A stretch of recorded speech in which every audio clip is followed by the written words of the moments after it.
Channel. తెలంగాణలో పాదయాత్రల పర్వం ప్రారంభం కాబోతుంది. సో దీనికోసం ఎందుకు కాంగ్రెస్ భయపడే పరిస్థితి ఉంది? పాదయాత్రల షెడ్యూల్ విడుదల కాకముందే పాదయాత్రలపైన విమర్శలు చేసే పరిస్థితి. ఇంకోవైపు ఏపీ బెంగళూరుకి మాత్రమే పరిమితమైన ఆంధ్రప్రదేశ్ మాజీ ముఖ్యమంత్రి హైదరాబాద్లో అడుగుపెట్టబోతున్నాడు. దీనిపైన కూడా చాలా వింతగా కాంగ్రెస్ స్పందించే పరిస్థితి కనిపిస్తుంది.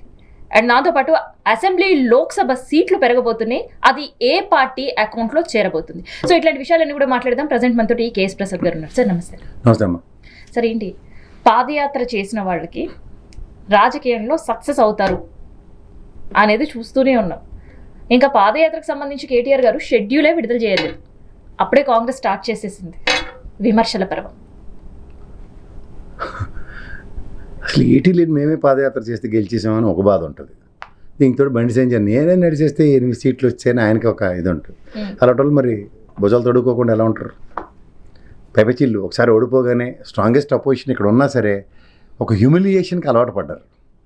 నరేంద్ర మోడీ ఫామ్లో అదే కదా, ఎదుటి మనిషిని వ్యక్తిగతంగా మానసికంగా చంపేస్తే వీళ్ళు సక్సెస్ అయిపోతారు అన్న దగ్గర అదే ప్రయత్నం ఇక్కడ తెలంగాణలో కేసీఆర్ గారికి, కేటీఆర్ గారికి, హరీష్ రావు గారికి జరుగుతుంది. అక్కడ వైఎస్ఆర్సీపీ జగన్మోహన్ రెడ్డికి జరుగుతుంది. సో ఈ ఆనందంలో ఎలా ఉంటుంది? అవతలని అరే నీ ముక్సిముడు కారుతుంది, అరే నీ జడ్డోడిరా, ఎర్రోడిరా అన్న అలవాటు అయిపోయిన వాడికి మనలో ఒకసారి ముక్కు తుడుచుకుని స్మార్ట్గా తయారు వచ్చారు అనుకో, గుండె గుబేలు అంటుందా అంతా. పైపచ్చి పాదయాత్ర యొక్క సారాంశం ఒక పొలిటికల్ సినారీలో ఇట్స్ ప్రూవెన్ ట్రాక్. ఆ ప్రూవెన్ ట్రాక్స్కి ఎవరికైనా భుజాలు గజాలు అవుతాయి. ఇప్పుడు అధికారంలో ఉన్నవాడికి పోత్రం ఎక్కువ ఉంటుంది, అది చచ్చిన పాదయాత్రలు అవి చెప్పడం. రెండోది బీజేపీ ఏంటంటే బీఆర్ఎస్ని మేము మడతెట్టేసామన్న ధైర్యంలో వాళ్ళు ఉన్నారు. సో ఇవి పైపచ్చి బీజేపీని ఎవ్వడం నమ్మడం. దానికి తోడు ఈ బీజేపీ మీద ఈ 5 సంవత్సరాలు ఈ 2 నేషనల్ పార్టీలు మెజరబుల్ అండ్ ప్యాథటిక్ పర్ఫార్మెన్స్ చూసిన తర్వాత తెలంగాణ చైతన్యవంతమైన సమాజం ఎర్రెక్కిపోయి ఉన్నారు. వీళ్ళకి నెక్స్ట్ ఎలక్షన్ తర్వాత ఇది కోడి మేళ ఇరిచినట్టు ఇరిచినా ఆశ్చర్యపడి నేను. అన్నిట్లో సమ్మర్ వింటర్ రైనీ సీజన్ చూసినట్టు ఇక్కడ ఈ సీజన్ చాలా ఖతర్నాక్గా ఉంటుంది. నిరసన సీజన్ నడుస్తుంది. పైపచ్చి ఏంటంటే ప్రతి దగ్గర దానికి తోడు ప్రజా వ్యతిరేకత ఎలా ఉందంటే విపరీతమైన ఇల్లులు గట్రా కూల్చేయడాలు వీటిలన్నిటి మీద హైడ్రా కావచ్చు, రేపు మాపు ఆర్టీసీ సమ్మె కావచ్చు, కాంట్రాక్ట్ ఉద్యోగులు కావచ్చు. నిజమైన చూడు పొన్నం ప్రభాకర్ గారు నిక్కచ్చైన కాంగ్రెస్ లీడర్, ఆయన మాటతో తీరుతెన్నులు చూడు. He is volunteering himself. అంటే కొంత కమిట్మెంట్ కనబడుతుంది ఆయనలో. అలా ఎక్కడ కనబడుతుంది? రేవంత్ రెడ్డి గారి దగ్గర మిగిలిన ఈ పారాషూట్ బ్యాచ్కి వెళ్తారు. అబ్జర్వ్ చేయి సార్. ఈ మధ్యకాలంలో పొన్నం ప్రభాకర్ గారు కూడా మాట తీరు మారినట్టు కనిపిస్తుంది. ఆర్టీసీ సమ్మె ఒక తీసుకుంటే మనం ఒక సందర్భం, ఆర్టీసీ సమ్మె చేయబోతున్నాయి సంఘాలు. అసలు సంఘాలే లేనప్పుడు నేను ఎవరితో మాట్లాడాలి అని ఒకసారి, లేదు సంఘాలతో మేము చర్చించాము ఇంకా సమ్మె జరగదని మరోసారి. ఏం మాట్లాడుతున్నారు పొన్నం ప్రభాకర్ గారు? అంటే అనుగుణంగా మాట్లాడకుండా ఓవరాల్గా అతను మెలడోనే మాట్లాడాడు. నేను అది కొంచెం మొన్న డెవలప్మెంట్ స్టేట్మెంట్ విన్నా, నేను చర్చలకి సముఖంగానే ఉన్నానని. దట్ ఈస్ కమిట్మెంట్ కదా. నిన్న కాక మొన్నే మళ్ళీ మాట్లాడారు, అసలు నేను ఎవరితో చర్చించాలి, ఆర్టీసీ సంబంధించిన సంఘాలే లేవు అని. అది ఇప్పుడు వాళ్ళు ఒక ఇల్యూజన్లో ఉన్నారు. ఏంటి ఆర్టీసీ విలీనం అయిపోయింది అన్న దాంట్లో. అప్పుడు సంఘాలు ఎక్కడి నుంచి ఉంటాయి? అప్పుడు మరి చర్చ ఎవరితో చేశారు? అందుకనే ఆ స్టేట్మెంట్కి కన్ఫర్మ్ చేస్తూ మమ్మల్ని విలీనం చేయండి ప్రభుత్వంలో అని వాళ్ళు స్టార్ట్ చేశారు. అప్పుడు సంఘాలు ఉన్నట్టే కదా. సో కాంట్రడిక్షన్స్ మనం చూడాలి. Try to read in between the lines. బాణం కొడితే అట్నుంచి ఆ బాణం కూడా వచ్చింది అంతే. సో మాకు యూనియన్ లేవన్నావు, నిజమే. యూనియన్లు ఎప్పుడు ఉండవు? ప్రభుత్వంలో విలీనం అయిపోయిన తర్వాత. ప్రభుత్వ సంఘాలు ఉంటాయి, యూనియన్స్ ఉండవు కదా. సో ఇక్కడ సేమ్ ఆ ఇష్యూస్ని అడ్రస్ చేస్తూ వాళ్ళ పాదయాత్ర అనగానే కాంగ్రెస్ భుజాలు తడుక్కునే పరిస్థితి. పైపచ్చి ప్రజల చైతన్యం ఎలా ఉంటుందంటే తెలంగాణలో కన్విన్స్ అవుతారు విత్ కన్వెక్షన్తో. ఎట్లా? మేము మోసపోయాం సార్. ఎలా మోసపోయామంటే నమ్మి మోసపోయాం అంటారు. నమ్మితే మనసా వాచ కర్మ ఉంటుంది తెలంగాణ సమాజం. మోసపోతే కర్రు కాల్చి వాత పెడతారు. ఇది జగమెరిగిన సత్యం. సో కర్రు కాల్చి వాత పెట్టడానికి రెడీగా ఉన్న ఈ సమాజానికి ఏం చేయాలి? ఒక నాయకుడు కావాలి. అది ప్రజల్లోకి వెళ్ళి భరోసా ఇవ్వాలి. అది బీఆర్ఎస్ పూనుకుందనుకో, దాని కాన్సిక్వెన్సెస్ రిప్రికేషన్స్ మనందరికన్నా ఎక్కువగా రేవంత్ రెడ్డి గారు రీడ్ చేయగలరు. ముఖ్యమంత్రి అనుభవం ఉన్న వ్యక్తి కాబట్టి. అనుభవం లేకపోయినా ఇంటెలిజెన్స్ ఆ పాదయాత్ర ఏటమ్మా ఈ ఎండ్ నుంచి ఒకటి కరెంట్ పాస్ అంటారు. పూర్తిగా తెలంగాణ అంతా కలిసి తిరిగితే అది వేరే సంగతి. అటు నుంచి బట్టని నడిచేది, ఇటు నుంచి నడిచి. ఇప్పుడు నువ్వు జాగ్రత్తగా అబ్జర్వ్ చేస్తే నువ్వు పొన్నం ప్రభాకర్ గారు వాయిస్ మాడ్యులేషన్ విన్నావు. నిన్న దుద్దిల శ్రీధర్బాబు గారు వాళ్ళ నాన్నగారు దీనికి ఒక ఎమ్మెల్యే రియాక్షన్ చూసావా? నరికేస్తాం దాకా వెళ్ళాడు. మాకు ముఖ్యమంత్రి దుద్దిల శ్రీధర్బాబు గారే అని టైప్లో మాట్లాడాడు ఆరిజిన్కి అని. అశ్వత్థామాత కొంచెం అంటే these are all indirect indicative failures. ముఖ్యమంత్రి సీటుకి రాబోయే రోజుల్లో ఎసరు వచ్చిందని. ఇప్పుడు ఎందుకంటే ఎమ్మెల్యే కూడా మాట్లాడిన సందర్భం, నాకు మంత్రి పదవి ఇస్తావా లేదంటే నేను నెక్స్ట్ సీఎం నేనే అన్న. ఎవరు? మునుగోడు ఎమ్మెల్యే. ఇది నల్గొండ అంతా అట్లా అరటిపంట రాజకీయాలు. కానీ నేను చెప్తున్నాను, there are people who are really contemplatory leaders and strongest leaders and straight line politics చేసే లీడర్స్లో దుద్దుల శ్రీధర్బాబు గారు, బట్టి విక్రమార్క అన్న చాలా ముందు వరుసలో ఉంటారు. బట్టి విక్రమార్క అన్న మీద ఎవరో పితురులు చెప్తే వినే బుర్ర తక్కువ ముసలోళ్ళు ఉండొచ్చేమో, కానీ దుద్దుల శ్రీధర్బాబు గారి గురించి పితురులు చెప్పేవాడు ఎవడు ఉంటాడు. ఇది అడ్వాంటేజ్. అందులో ఆల్రెడీ జీవన్ రెడ్డి గారు లాంటి వ్యక్తిని కోల్పోయిన తర్వాత ఇటుపక్క ఉత్తర తెలంగాణలో ఒక స్ట్రాంగెస్ట్ పంచ్ ఇచ్చే లీడర్లు అన్న కోణం చూస్తే too much of aggressive politics చేస్తున్న రేవంత్ రెడ్డికి ప్యారల్గా శ్రీధర్బాబు గారా అని ఒక డిబేట్ స్టార్ట్ అయింది ఆల్రెడీ ఇంటర్నల్గా కాంగ్రెస్లో. ఎందుకంటే సెటిల్గా, పాసివ్గా అండ్ ముఖ్యంగా అతను బహుముఖ ప్రజ్ఞాశాలి, చక్కగా ఇంగ్లీష్ కమ్యూనికేట్ చేయగలుగుతాడు. మిగిలిన వాళ్ళ దద్ది బ్యాచ్ కాదు, చాలా సౌమ్యంగా నడుచుకునే వ్యక్తి. కానీ జీవన్ రెడ్డి గారి రాజీనామా పార్టీ పైన ప్రభావం గట్టిగా చూపిస్తుంది అని ఏకంగా ముఖ్యమంత్రి ప్రెస్ మీట్ పెట్టి ఒక వ్యక్తి గురించి మాట్లాడడం అనేది ఒక క్లియర్ ఇండికేషన్ లైన్ కనిపిస్తుంది. అంతేకాదు, దీపం ఉన్నప్పుడు ఇల్లు చెక్క పెట్టుకోవాలి. దీపం ఆరిపోయిన తర్వాత ఏడు చేయగలుగుతావు. ఇప్పుడు జీవన్ రెడ్డి గారికి నువ్వు పెట్టిన మానసిక సంఘర్షణ మీ వల్లనే. ఆ పారాచూట్ బ్యాచ్ గల నీతో పాటు తెచ్చుకున్న పాపానికి అలా చాలా అన్సర్టనిటీ డ్రైవ్ అవుతుంది. ఏం చేయాలి? సో ఇవన్నీ దృష్టిలో పెట్టుకుని కీడించి మేలించమన్నారు ఎప్పుడైనా సరే. కీడు చేజేతలారా చేసుకుందాం అనుకుని మీరు డిసైడ్ అయినప్పుడు ఎవరేం చేయగలుగుతారు? పోనీ నోరు మంచిదైతే ఊరు మంచిది అంటారు. కొన్ని ఒక్కొక్కసారి నిస్సాయ స్థితిలో ఇప్పుడు తెలంగాణ 2001లో మొదలైన ఉద్యమంలో కేసీఆర్ గారికి ఎన్నిసార్లు నెత్తిన పెట్టుకున్నారు. అవమానాలు ఆయన భరిస్తున్నాడు కాబట్టి. తెలంగాణ సాధన 14లో జరిగింది. అప్పటిదాకా ప్రజల్లో సైమానం, విచక్షణ కోల్పోలే కదా. సో ఇవన్నీ గమనిస్తూ who is what is what అన్నది బ్రహ్మాండంగా తెలుసు వాళ్ళకి. సో ఈ ఇంపాక్ట్ పాదయాత్రలు చేస్తే కేటీఆర్ ఎలా బలపడిపోతుంది టీఆర్ఎస్ అనేది చాలా కాన్ఫిడెంట్ ఉంది కాంగ్రెస్. ఇప్పుడు మెయిన్ వాళ్ళకి ఎక్కడ డిసడ్వాంటేజ్ స్టార్ట్ అవుతుందంటే ఖమ్మం. నేను ఇందాక చెప్పాను చూడు.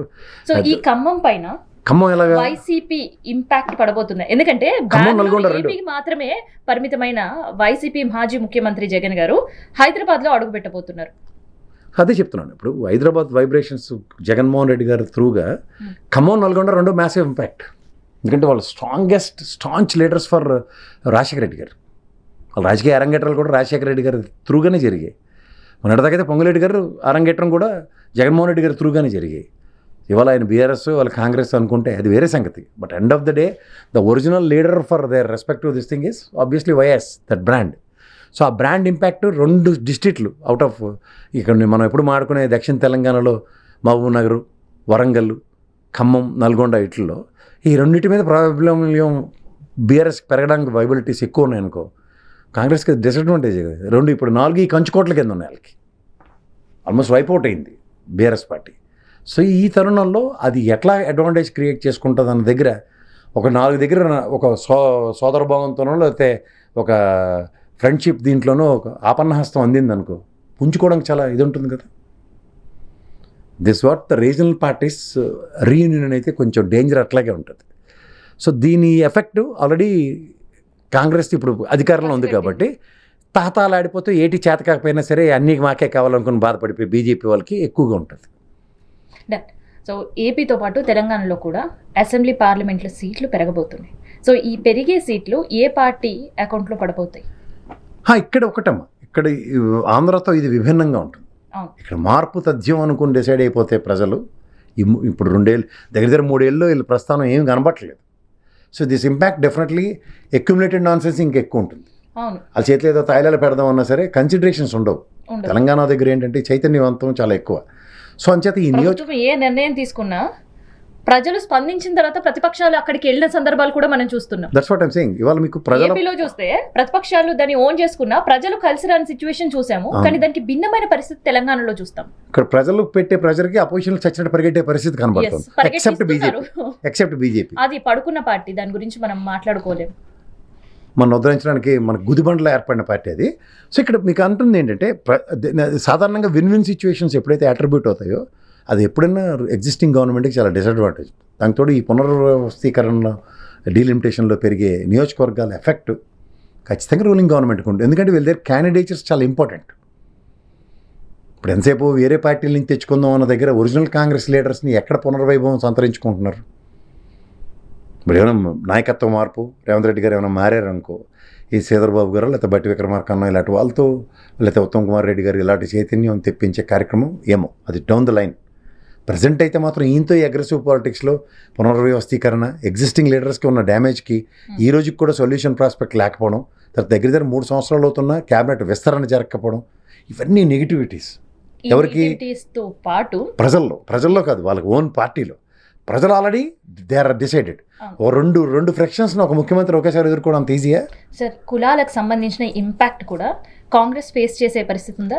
ఆబ్వియస్లీ. కామారెడ్డికి వెళ్ళి కామారెడ్డి బీసీ డిక్లరేషన్ చేసిన పరిస్థితి, ఎస్సీ ఎస్టీలకు మేము ఉన్నామని చెప్పిన పరిస్థితి. సో అన్నీ తెలిసి బీజేపీ చేతిలో పెట్టినాం, వాళ్ళు నిర్ణయం తీసుకోవాలని చేతులు దుట్టుకున్న పరిస్థితి. సో ఈ ఇంపాక్ట్ కాంగ్రెస్ పైన కూడా పడే అవకాశం ఉంటుందా? ఖచ్చితంగా అమ్మా. నేను చెప్తుంది అదే. ఇక్కడ తెలంగాణలో మాకేదో చేస్తారు, మాకేదో ఇస్తారు అన్న తర్వాత ఇలా కూర్చుకొని ఉండరు. ఇస్తా అన్న దానికి ప్రాణాలు తీసేసారు. జ్ఞాపకం ఉందో లేదో, ప్రాణాలు తీసుకుని నిలబడ్డారు. సోనియా గాంధీ ఏదో మాట ఇచ్చేసి తర్వాత మడం తిప్పేస్తామంటే తోలు తీసి చేతికి ఇచ్చారు కాంగ్రెస్ వాళ్ళకి. చచ్చినట్టు విపత్కర పరిస్థితుల్లో రాష్ట్రం ఇచ్చే పరిస్థితి తెచ్చుకున్నారు. గమనించలేదు. అదే ఇక్కడ పునరావృతం అవుతుంది. ఇప్పుడు ఒక్కసారి బుద్ధి రావాలి, రెండోసారి కూడా మాకు బుద్ధి లేదని మళ్ళీ కాంగ్రెస్ అదే బుద్ధి తక్కువ పనులు చేస్తే తీవ్ర పరిణామాలు ఎదుర్కొంటాయి. ఇది కాంగ్రెస్లో ఉన్న సీనియర్లు అతిరథ మహారథులకి తెలుసు. కానీ కొత్తగా వచ్చిన రేవంత్ రెడ్డి గారి టీం లాంటి వాళ్ళకి తెలియకుండా చేస్తున్న ఈ పైశాచికత్వానికి అనుభవించేది కాంగ్రెస్ పార్టీ. ఇది గ్రహించుకోవాలి. అప్పుడు కూడా సేమ్ దిగ్విజయ్ సింగ్ లాంటి, జయరాం రమేష్ లాంటి చేసిన బుర్రతక్కుతనానికి కాంగ్రెస్ 10 ఏళ్ళు పెనాల్టీ పే చేసింది. సాధారణంగా కొంత సొంత పెత్తనాలు ఎలగబెట్టి లీడర్లతో చేసే దౌర్భాగ్యానికి ప్రతిసారి కాంగ్రెస్ 10 సంవత్సరాలు భూస్థాపితం అవుతుంది. ఇది గమనించుకోమని. సో ఇన్ కేస్ సీట్లు పెరిగితే అది బీఆర్ఎస్కి బెనిఫిట్ అయ్యే పరిస్థితులు ఇప్పుడు కనిపిస్తున్నాయి. అంటే ఇప్పుడు ఒకటి, ప్రజలు ఒక పక్క డిసైడ్ అయిపోయినప్పుడు అది నువ్వు అన్నప్పుడు ఆ వేవ్ ఉంటుంది చూడు, మెక్సికన్ వేవ్లా ఉంటుంది. అప్పుడు ఏమవుతుందంటే ఎలయ పొలయాన్ని నిలబెట్టినా గెలిపించే పరిస్థితి ఉంటుంది. బీఆర్ఎస్ పార్టీకి అడ్వాంటేజ్ ఏంటంటే నాయకత్వ లోపాలు ఏం లేవు, నాయకులు కొదవలేదు. కాంగ్రెస్ పార్టీకి ఏంటంటే ఇప్పుడు ఒరిజినల్ కాంగ్రెస్ లీడర్ని తడువుకునే పరిస్థితి వస్తుంది. మాకంత కొత్త బ్లడ్ కావాలి, యువకులు కావాలి అన్న దగ్గర వాళ్ళ పొలిటికల్ డైమెన్షన్స్ లేవు, ఫైనాన్షియల్ ఎబిలిటీస్ లేవు. సో ఈ మధ్యలో బీజేపీ రోల్ ఏంటి? టైం వేస్ట్ అಲ್ಲ. షర్మిలకి బీజేపీకి ఇక్కడ పెద్ద తేడా లేదు. జస్ట్ మనకి దరిద్రంకి ఒక్కొక్కసారి 7 సంవత్సరాలు ఏలినట్టు శని పెడుతుంది అంటారు చూడు మనుషులకి, అలా ఏలినట్టు శనిలో దాపరించారు వీళ్ళు రాష్ట్రానికి. శని ఒక్కొక్కసారి ఇది తిరిగి 14 ఏళ్ళు అలాంటివి ఏవైతే మనం ఏం చేయలేం, కానీ ఈ 7 ఏళ్ళతో వదిలించేసుకుంటే దరిద్రం వెళ్ళిపోద్ది. సో బీజేపీ రోల్ అనేది నీళ్ళు అంటారా? నమోస్తు నారాయణ. అందులో ఈ హైడ్రా కదలికల మీద ఓ ఢిల్లీ లెటర్ రేఖా గుప్తా లాంటి ఆవిడ ఉండి ఆవిడ ఏడు చేసిందో తెలిసి కూడా వీళ్ళు దేబ్జెల్లో చూస్తున్నారంటే వీళ్ళు ఎందుకు పనికిరాలని అర్థం. ఎందుకు సార్ బాధితుల పక్షాన మేమున్నామని భరోసా ఇస్తున్నారు, మూసీ దగ్గర వెళ్ళి నిద్రపోతున్నారు, దోమతరలు కట్టుకుని మస్కిటో కాయిల్స్ పెట్టుకుని పడుకోవడం అందరూ చేస్తారు. ఈ బండి సంజయ్, కిషన్ రెడ్డి ఇలాంటి వాళ్ళు ఆధ్వర్యంలో ముందుకెళ్తున్న పార్టీ అనుకుంటే అది భ్రమమ్మ. అదే ప్రజల పక్షాన అంటే అబద్ధాలు చెప్తారు వాళ్ళు. ఎన్డీఏ కూటమిలో తెలుగుదేశం వచ్చిన పాపానికి ఎంత చక్కగా చెప్పారు చూడు. బండి సంజయ్ ఇల్లుకి ఇల్లు, తొక్క తోటకూర అని లాస్ట్కి ఏడ్ చేశాడు, కొంప ముంచాడు అందరికీ. గుదిబండలో 45 మందిని గెలిపించుకుని చచ్చారు అందరూ. ఏం ఉపయోగం ఉన్నాడు? సో బీజేపీ ఇంపాక్ట్ అనేది జీరో. నేను ఒకవేళ ఇంపాక్ట్ ఉన్నా నేను చచ్చినా చెప్పను అన్నడుతాను. వాళ్ళ వల్ల ఎవరికి ఉపయోగం లేదని చెప్తాను. Thank you sir.